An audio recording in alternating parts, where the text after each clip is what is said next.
నేను ఇక్కడ నుంచి బయలుదేరి సముద్రం మీదుగా ఎగిరి వెళ్ళిపోతుంటే కొన్ని వేల సంవత్సరముల నుంచి ఈ పర్వతాల మీద పెరిగినటువంటి కూకటి వేళ్లతో ఉన్నటువంటి చెట్లని పెకల్చిన తొడల వేగానికి నాతో పాటు సముద్రం మీదుగా తీసుకుని పోయి విడిచిపెట్టగలను.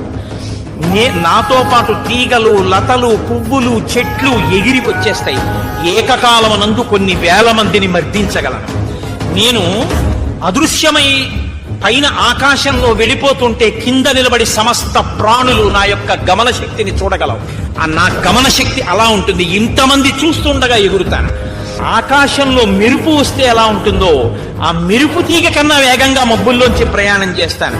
అంతటి పరాక్రమం, అంతటి బుద్ధి, అంతటి తేజస్సు, అంతటి లాఘవం నా యందు ఉన్నాయి.